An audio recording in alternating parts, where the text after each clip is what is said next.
10/1/2022 भारत के इतिहास के सबसे भयावह दिन।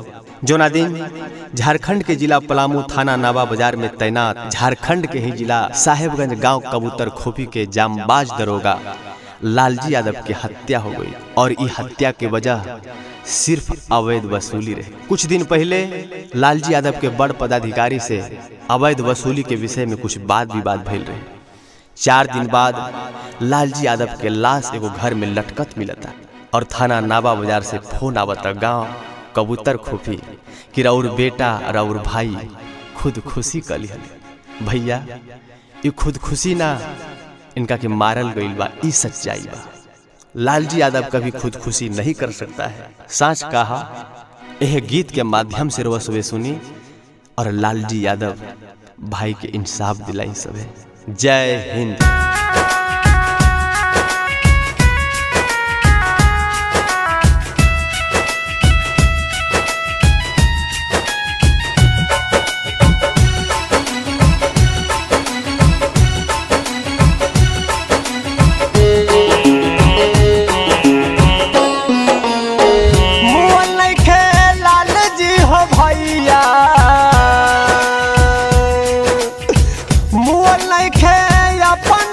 भैया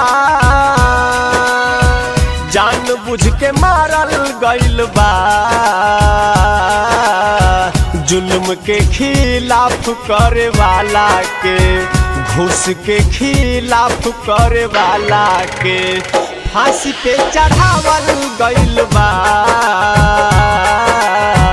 जुल्म के खिलाफ करे वाला के फांसी पे चढ़ावल गईल बा। जुल्म के खिलाफ करे वाला के।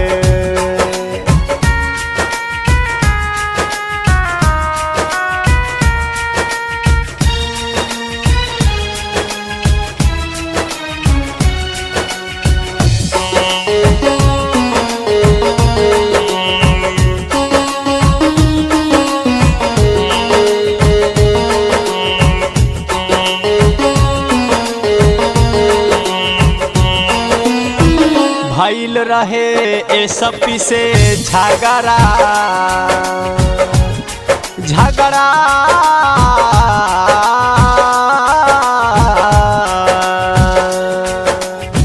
भइल रहे डीएसपी से झगड़ा, यही से बाग के उजाड़ल गईल बा। जुल्म के खिलाफ करे वाला के, घूस के खिलाफ करे वाला के फांसी पे चढ़ावल गईल बा। घूस के खिलाफ चले वाला के डीटीओ द्वारा मारल गईल बा। जुल्म के खिलाफ करे वाला के फांसी पे चढ़ावल गईल बा। जुल्म के खिलाफ करे वाला के।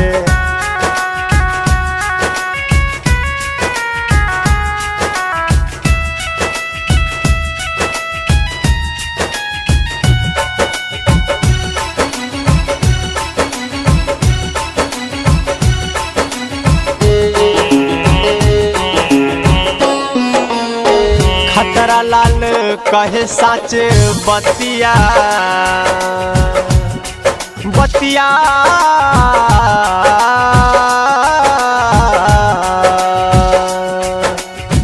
खतरा लाल कहे साच बतिया, यह पे पर्दा ओढ़ावल गईल बा। जुल्म के खिलाफ करे वाला के, घूस के खिलाफ करे वाला के फांसी पे चढ़ावल गईल बा। घूस के खिलाफ करे वाला के फांसी पे चढ़ावल गईल बा।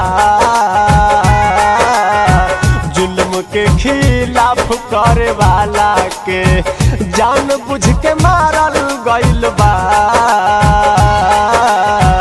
जुल्म के खिलाफ करे वाला के।